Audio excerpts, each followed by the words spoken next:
buried in darkness, hunted by a blade. This is The Pit and the Pendulum by Edgar Allan Poe on Obscure Knowledge. Impia tortorum longos hic turba furores, sanguinis innocui, non satiata aluit. Sospite nunc patria, fracto nunc funeris antro, mors ubi dira fuit vita salusque patent. Quatrain composed for the gates of a market to be erected upon the site of the Jacobin clubhouse at Paris. I was sick unto death with that long agony, and when they at length unbound me, and I was permitted to sit, I felt that my senses were leaving me. The sentence, the dread sentence of death, was the last of distinct accentuation which reached my ears. After that, the sound of the inquisitorial voices seemed merged in one dreamy, indeterminate hum. It conveyed to my soul the idea of revolution, perhaps from its association in fancy with the burr of a mill wheel. This only for a brief period, for presently I heard no more. Yet, for a while, I saw, but with how terrible an exaggeration! I saw the lips of the black-robed judges. They appeared to me whiter than the sheet upon which I trace these words, and thin even to grotesqueness, thin with the intensity of their expression of firmness, of immovable resolution, of stern contempt of human torture. I saw that the decrees of what to me was fate were still issuing from those lips. I saw them writhe with a deadly locution. I saw them fashion the syllables of my name, and I shuddered because no sound succeeded. I saw, too, for a few moments of delirious horror, the soft and nearly imperceptible waving of the sable draperies which enwrapped the walls of the apartment, and then my vision fell upon the 7 tall candles upon the table. At first they wore the aspect of charity, and seemed white and slender angels who would save me. But then, all at once, there came a most deadly nausea over my spirit, and I felt every fibre in my frame thrill as if I had touched the wire of a galvanic battery, while the angel forms became meaningless spectres with heads of flame, and I saw that from them there would be no help. And then there stole into my fancy, like a rich musical note, the thought of what sweet rest there must be in the grave. The thought came gently and stealthily, and it seemed long before it attained full appreciation. But just as my spirit came at length properly to feel and entertain it, the figures of the judges vanished, as if magically, from before me. The tall candles sank into nothingness. Their flames went out utterly. The blackness of darkness supervened. All sensations appeared swallowed up in a mad rushing descent, as of the soul into Hades. Then silence and stillness, night were the universe. I had swooned, but still will not say that all of consciousness was lost. What of it there remained I will not attempt to define or even to describe, yet all was not lost. In the deepest slumber, no, in delirium, no, in a swoon, no, in death, no, even in the grave all is not lost. Else there is no immortality for man. Arousing from the most profound of slumbers, we break the gossamer web of some dream. Yet in a second afterward, so frail may that web have been, we remember not that we have dreamed. In the return to life from the swoon there are 2 stages. First, that of the sense of mental or spiritual. Secondly, that of the sense of physical existence. It seems probable that if, upon reaching the second stage, we could recall the impressions of the first, we should find these impressions eloquent in memories of the gulf beyond. And that gulf is what? How at least shall we distinguish its shadows from those of the tomb? But if the impressions of what I have termed the first stage are not at will recalled, yet after long interval do they not come unbidden, while we marvel whence they come? He who has never swooned is not he who finds strange palaces and wildly familiar faces in coals that glow, is not he who beholds floating in mid-air the sad visions that the many may not view, is not he who ponders over the perfume of some novel flower, is not he whose brain grows bewildered with the meaning of some musical cadence which has never before arrested his attention. Amid frequent and thoughtful endeavors to remember, amid earnest struggles to regather some token of the state of seeming nothingness into which my soul had lapsed, there have been moments when I have dreamed of success. There have been brief, very brief periods when I have conjured up remembrances which the lucid reason of a later epoch assures me could have had reference only to that condition of seeming unconsciousness. These shadows of memory tell indistinctly of tall figures that lifted and bore me in silence down, down, still down, till a hideous dizziness oppressed me at the mere idea of the interminableness of the descent. They tell also of a vague horror at my heart, on account of that heart's unnatural stillness. Then comes a sense of sudden motionlessness throughout all things, as if those who bore me, a ghastly train, had outrun in their descent the limits of the limitless, and paused from the wearisomeness of their toil. After this I call to mind flatness and dampness, and then all is madness, the madness of a memory which busies itself among forbidden things. Very suddenly there came back to my soul motion and sound, the tumultuous motion of the heart, and in my ears the sound of its beating. Then a pause in which all is blank, then again sound, and motion, and touch, a tingling sensation pervading my frame. Then the mere consciousness of existence, without thought, a condition which lasted long. Then very suddenly thought, and shuddering terror, and earnest endeavor to comprehend my true state. Then a strong desire to lapse into insensibility. Then a rushing revival of soul, and a successful effort to move. And now a full memory of the trial, of the judges, of the sable draperies, of the sentence, of the sickness, of the swoon. Then entire forgetfulness of all that followed, of all that a later day and much earnestness of endeavor have enabled me vaguely to recall. So far I had not opened my eyes. I felt that I lay upon my back, unbound. I reached out my hand, and it fell heavily upon something damp and hard. There I suffered it to remain for many minutes, while I strove to imagine where and what I could be.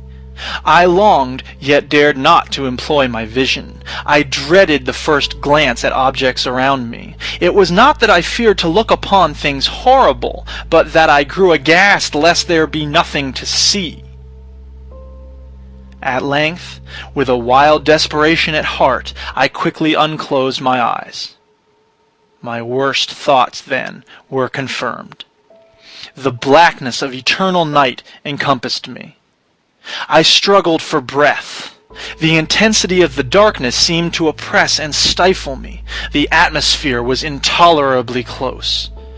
I lay still quietly, and made effort to exercise my reason. I brought to mind the inquisitorial proceedings, and attempted from that point to deduce my real condition. The sentence had passed, and it appeared to me that a very long interval of time had since elapsed. Yet not for a moment did I suppose myself actually dead. Such a supposition, notwithstanding what we read in fiction, is altogether inconsistent with real existence. But where and in what state was I? The condemned to death, I knew, perished usually at the auto da fe, and one of these had been held on the very night of the day of my trial. Had I been remanded to my dungeon to await the next sacrifice, which would not take place for many months? This I at once saw could not be. Victims had been in immediate demand. Moreover, my dungeon, as well as all the condemned cells at Toledo, had stone floors, and light was not altogether excluded. A fearful idea now suddenly drove the blood in torrents upon my heart, and for a brief period I once more relapsed into insensibility. Upon recovering, I at once started to my feet, trembling convulsively in every fibre. I thrust my arms wildly above and around me in all directions. I felt nothing, yet dreaded to move a step, lest I should be impeded by the walls of a tomb. Perspiration burst from every pore, and stood in cold big beads upon my forehead. The agony of suspense grew at length intolerable, and I cautiously moved forward with my arms extended, and my eyes straining from their sockets in the hope of catching some faint ray of light. I proceeded for many paces, but still all was blackness and vacancy. I breathed more freely. It seemed evident that mine was not, at least, the most hideous of fates. And now, as I still continued to step cautiously onward, there came thronging upon my recollection 1,000 vague rumors of the horrors of Toledo. Of the dungeons there had been strange things narrated, fables I had always deemed them, but yet strange and too ghastly to repeat, save in a whisper. Was I left to perish of starvation in this subterranean world of darkness? Or what fate, perhaps even more fearful, awaited me? That the result would be death, and a death of more than customary bitterness, I knew too well the character of my judges to doubt. The mode and the hour were all that occupied or distracted me. My outstretched hands at length encountered some solid obstruction. It was a wall, seemingly of stone masonry, very smooth, slimy, and cold. I followed it up, stepping with all the careful distrust with which certain antique narratives had inspired me. This process, however, afforded me no means of ascertaining the dimensions of my dungeon, as I might make its circuit and return to the points whence I set out, without being aware of the fact, so perfectly uniform seemed the wall. I therefore sought the knife which had been in my pocket when led into the inquisitorial chamber, but it was gone. My clothes had been exchanged for a wrapper of coarse serge. I had thought of forcing the blade in some minute crevice of the masonry, so as to identify my point of departure. The difficulty, nevertheless, was but trivial, although in the disorder of my fancy it seemed at first insuperable. I tore a part of the hem from the robe, and placed the fragment at full length, and at right angles to the wall. In groping my way around the prison, I could not fail to encounter this rag upon completing the circuit. So at least I thought, but I had not counted upon the extent of the dungeon, or upon my own weakness. The ground was moist and slippery. I staggered onward for some time, when I stumbled and fell. My excessive fatigue induced me to remain prostrate, and sleep soon overtook me as I lay. Upon awaking and stretching forth an arm, I found beside me a loaf and a pitcher with water. I was too much exhausted to reflect upon this circumstance, but ate and drank with avidity. Shortly afterward, I resumed my tour around the prison, and with much toil came at last upon the fragment of the serge. Up to the period when I fell, I had counted 52 paces, and upon resuming my walk, I had counted 48 more, when I arrived at the rag. There were in all, then, 100 paces, and, admitting 2 paces to the yard, I presumed the dungeon to be 50 yards in circuit. I had met, however, with many angles in the wall, and thus I could form no guess at the shape of the vault, for vault I could not help supposing it to be. I had little object, certainly no hope these researches, but a vague curiosity prompted me to continue them. Quitting the wall, I resolved to cross the area of the enclosure. At first I proceeded with extreme caution, for the floor, although seemingly of solid material, was treacherous with slime. At length, however, I took courage, and did not hesitate to step firmly, endeavoring to cross in as direct a line as possible. I had advanced some 10 or 12 paces in this manner, when the remnant of the torn hem of my robe became entangled between my legs. I stepped on it, and fell violently on my face. In the confusion attending my fall, I did not immediately apprehend a somewhat startling circumstance, which yet, in a few seconds afterward, and while I still lay prostrate, arrested my attention. It was this. My chin rested upon the floor of the prison, but my lips and the upper portion of my head, although seemingly at a less elevation than the chin, touched nothing. At the same time, my forehead seemed bathed in a clammy vapor, and the peculiar smell of decayed fungus arose to my nostrils. I put forward my arm and shuddered to find that I had fallen at the very brink of a circular pit, whose extent, of course, I had no means of ascertaining at the moment. Groping about the masonry just below the margin, I succeeded in dislodging a small fragment and let it fall into the abyss. For many seconds I hearkened to its reverberations as it dashed against the sides of the chasm in its descent. At length there was a sudden plunge into water, succeeded by loud echoes. At the same moment there came a sound resembling the quick opening and as rapid closing of a door overhead, while a faint gleam of light flashed suddenly through the gloom and as suddenly faded away. I saw clearly the doom which had been prepared for me, and I congratulated myself upon the timely accident by which I had escaped. Another step before my fall, and the world had seen me no more.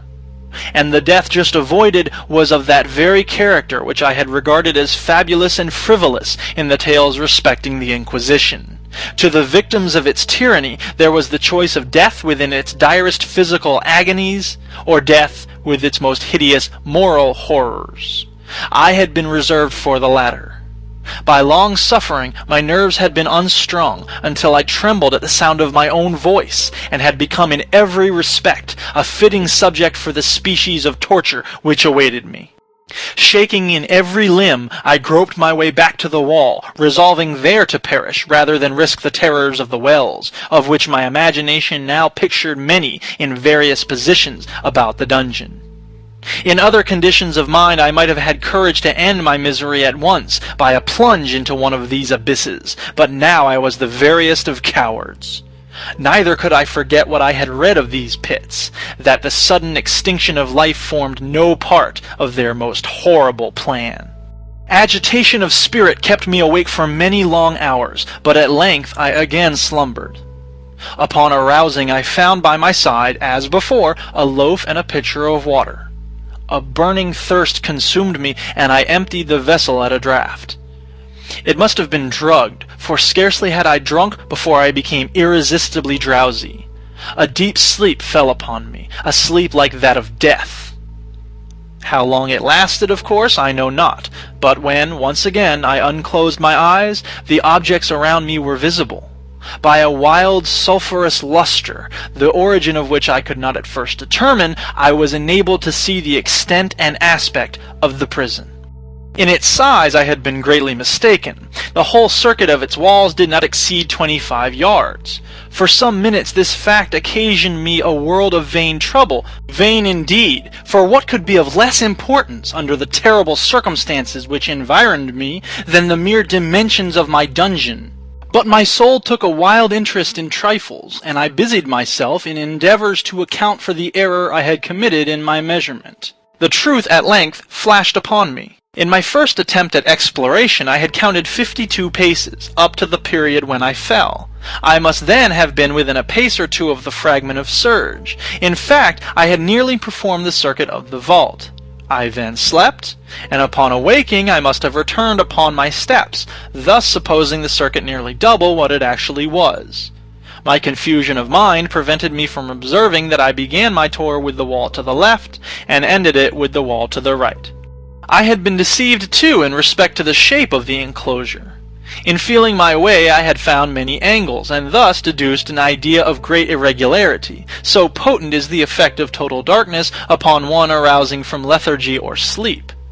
The angles were simply those of a few slight depression or niches at odd intervals. The general shape of the prison was square. What I had taken for masonry seemed now to be iron, or some other metal, in huge plates, whose sutures or joints occasioned the depression. The entire surface of this metallic enclosure was rudely daubed in all the hideous and repulsive devices to which the charnel superstition of the monks has given rise. The figures of fiends in aspects of menace with skeleton forms and other more really fearful images overspread and disfigured the walls. I observed that the outlines of these monstrosities were sufficiently distinct, but that the colors seemed faded and blurred, as if from the effects of a damp atmosphere. I now noticed the floor, too, which was of stone. In the center yawned the circular pit from whose jaws I had escaped, but it was the only one in the dungeon. All this I saw indistinctly and by much effort, for my personal condition had been greatly changed during slumber. I now lay upon my back, and at full length on a species of low framework of wood. To this I was securely bound by a long strap resembling a surcingle.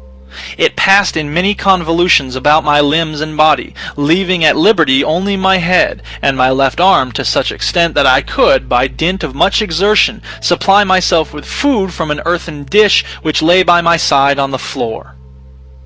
I saw, to my horror, that the pitcher had been removed. I say to my horror, for I was consumed with intolerable thirst. This thirst it appeared to be the design of my persecutors to stimulate, for the food in the dish was meat pungently seasoned. Looking upward, I surveyed the ceiling of my prison. It was some 30 or 40 feet overhead, and constructed much as the side walls.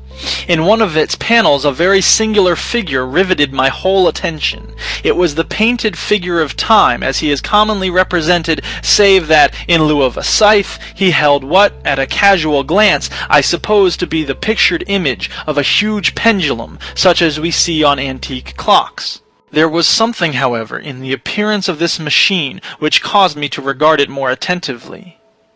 While I gazed directly upward at it, for its position was immediately over my own, I fancied that I saw it in motion. In an instant afterward the fancy was confirmed. Its sweep was brief and of course slow. I watched it for some minutes, somewhat in fear, but more in wonder. Wearied at length with observing its dull movement, I turned my eyes upon the other objects in the cell. A slight noise attracted my notice, and looking to the floor, I saw several enormous rats traversing it. They had issued from the well, which lay just within view to my right. Even then, while I gazed, they came up in troops, hurriedly, with ravenous eyes, allured by the scent of the meat.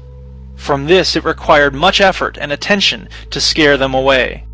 It might have been half an hour, perhaps even an hour, for I could take but imperfect note of time, before I again cast my eyes upward. What I then saw confounded and amazed me. The sweep of the pendulum had increased in extent by nearly a yard. As a natural consequence, its velocity was also much greater. But what mainly disturbed me was the idea that had perceptibly descended. I now observed, with what horror it is needless to say, that its nether extremity was formed of a crescent of glittering steel, about a foot in length from horn to horn, the horns upward, and the under edge evidently as keen as that of a razor. Like a razor also, it seemed massy and heavy, tapering from the edge into a solid and broad structure above. It was appended to a weighty rod of brass, and the whole hissed as it swung through the air. I could no longer doubt the doom prepared for me by monkish ingenuity in torture. My cognizance of the pit had become known to the inquisitorial agents, the pit whose horrors had been destined for so bold a recusant as myself, the pit typical of hell and regarded by rumor as ultima thule of all their punishments.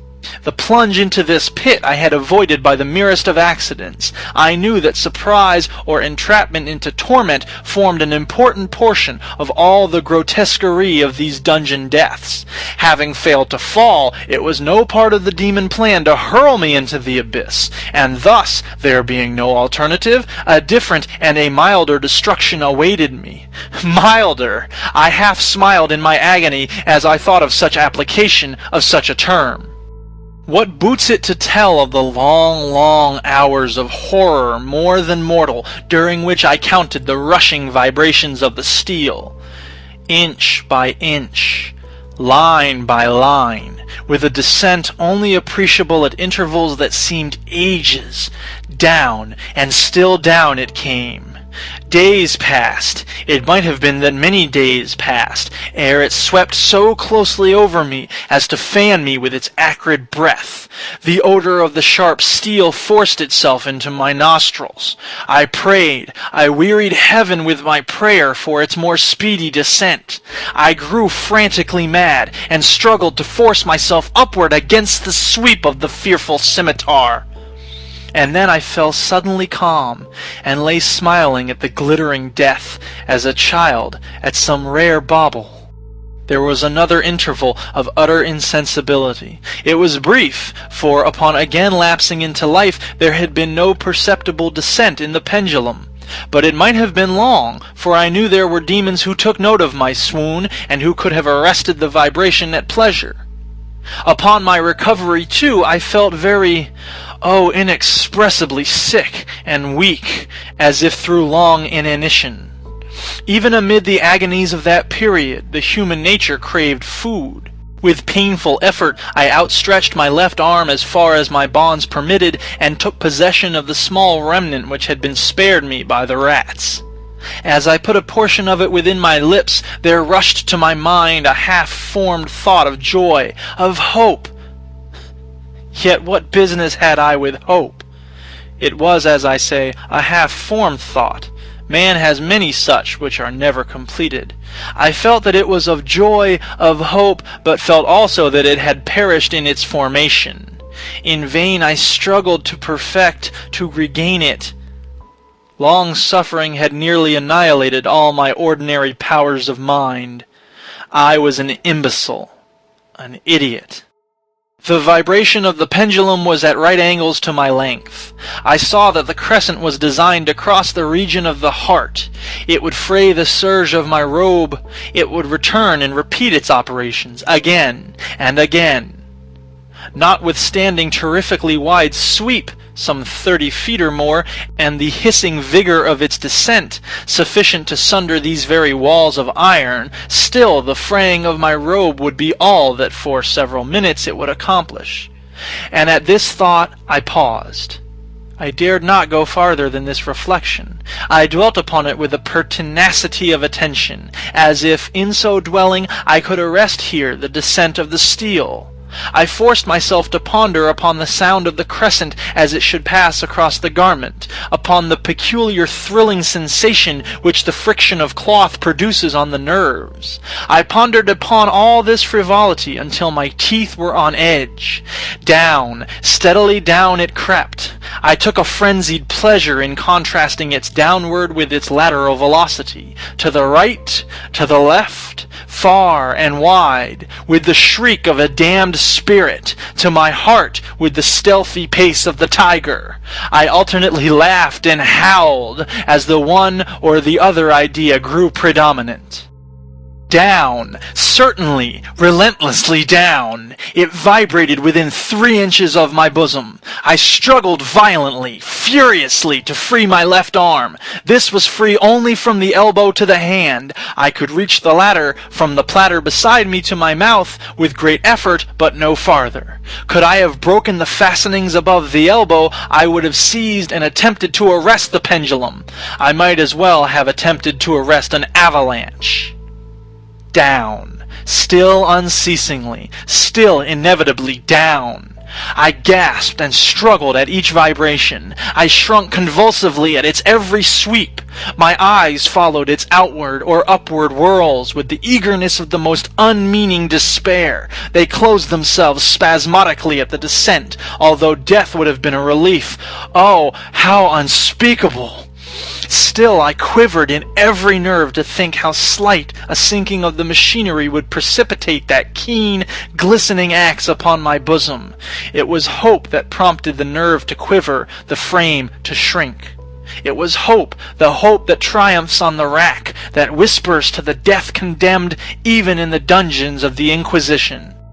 I saw that some 10 or 12 vibrations would bring the steel in actual contact with my robe, and with this observation there suddenly came over my spirit all the keen, collected calmness of despair.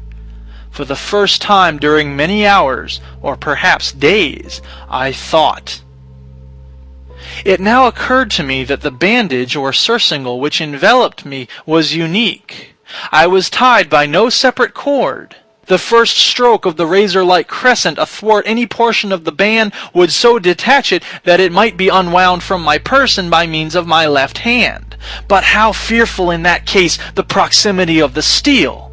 The result of the slightest struggle, how deadly! Was it likely, moreover, that the minions of the torturer had not foreseen and provided for this possibility? Was it probable that the bandage crossed my bosom in the track of the pendulum?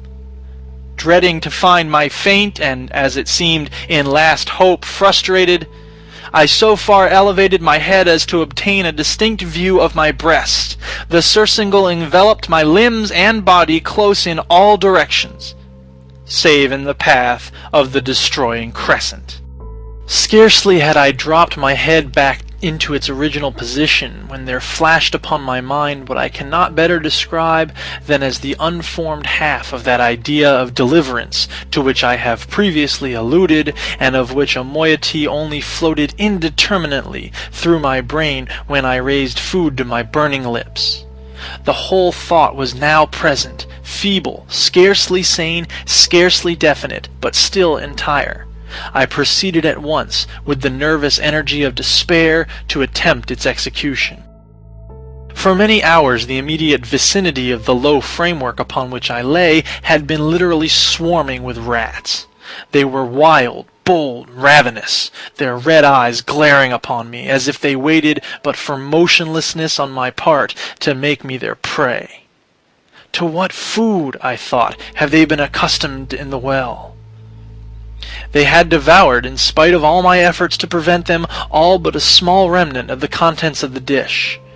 I had fallen into a habitual seesaw or wave of the hand about the platter, and at length the unconscious uniformity of the movement deprived it of effect. In their voracity, the vermin frequently fastened their sharp fangs in my fingers. With the particles of the oily and spicy viand which now remained, I thoroughly rubbed the bandage wherever I could reach it. Then, raising my hand from the floor, I lay breathlessly still. At first the ravenous animals were startled and terrified at the change, at the cessation of movement. They shrank alarmedly back. Many sought the well. But this was only for a moment. I had not counted in vain upon their voracity. Observing that I remained without motion, one or two of the boldest leaped upon the framework and smelt at the surcingle.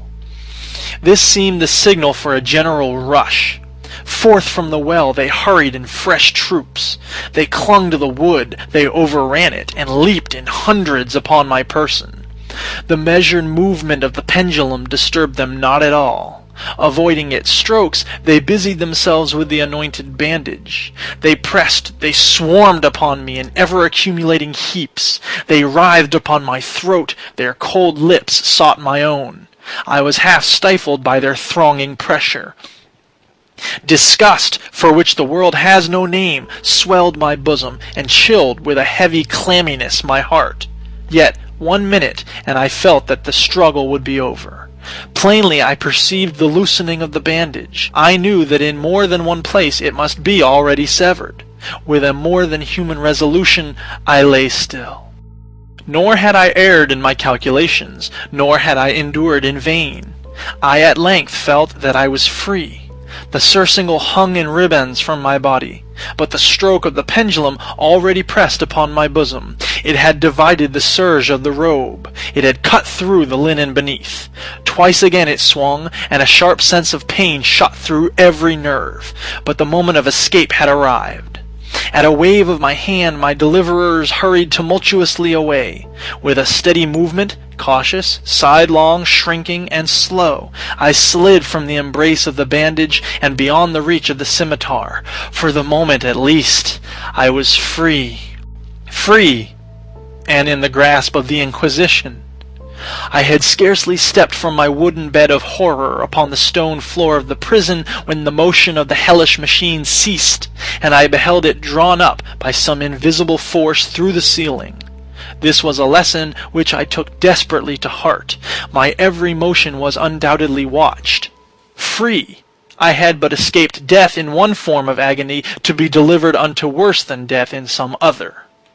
With that thought, I rolled my eyes nervously around on the barriers of iron that hemmed me in. Something unusual, some change which at first I could not appreciate distinctly, it was obvious, had taken place in the apartment. For many minutes of a dreamy and trembling abstraction, I busied myself in vain, unconnected conjecture. During this period I became aware for the first time of the origin of the sulphurous light which illumined the cell. It proceeded from a fissure about half an inch in width, extending entirely around the prison at the base of the walls, which thus appeared, and were completely separated from the floor.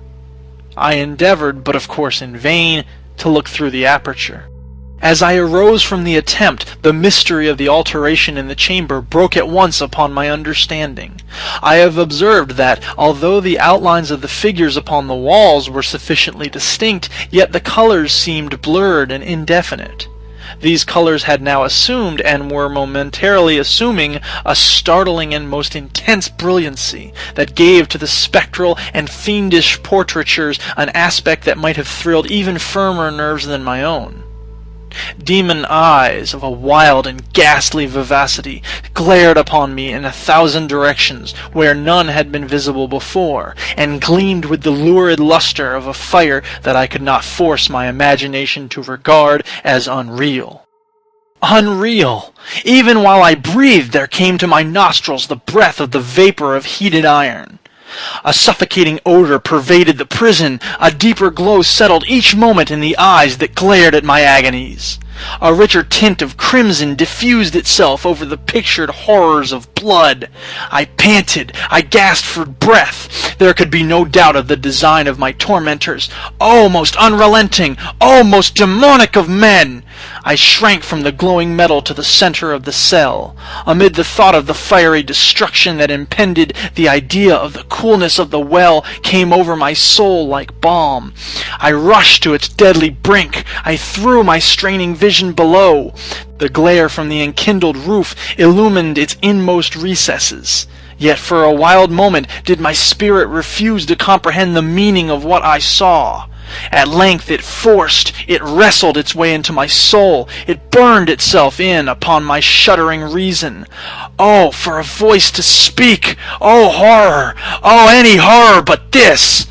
With a shriek I rushed from the margin and buried my face in my hands, weeping bitterly. The heat rapidly increased, and once again I looked up, shuddering as with a fit of the ague. There had been a second change in the cell, and now the change was obviously in the form. As before, it was in vain that I at first endeavored to appreciate or understand what was taking place. But not long was I left in doubt. The inquisitorial vengeance had been hurried by my twofold escape, and there was to be no more dallying with the King of Terrors. The room had been square. I saw that 2 of its iron angles were now acute, 2 consequently obtuse. The fearful difference quickly increased with a low rumbling or moaning sound. In an instant the apartment had shifted its form into that of a lozenge. But the alteration stopped not here. I neither hoped nor desired it to stop. I could have clasped the red walls to my bosom as a garment of eternal peace. Death, I said, any death but that of the pit! Fool! Might I have not known that into the pit it was the object of the burning iron to urge me? Could I resist its glow? Or, if even that, could I withstand its pressure? And now flatter and flatter grew the lozenge, and with a rapidity that left me no time for contemplation. Its center, and of course its greatest width, came just over the yawning gulf. I shrank back, but the closing walls pressed me resistlessly onward. At length for my seared and writhing body there was no longer an inch of foothold on the firm floor of the prison. I struggled no more, but the agony of my soul found vent in one loud, long, and final scream of despair. I felt that I tottered upon the brink. I averted my eyes. There was a discordant hum of human voices. There was a loud blast as of many trumpets. There was a harsh grating as of 1,000 thunders. The fiery walls rushed back. An outstretched arm caught my own as I fell, fainting, into the abyss. It was that of General Lasalle. The French army had entered Toledo.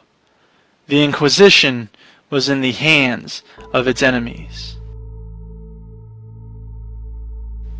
End of The Pit and the Pendulum by Edgar Allan Poe.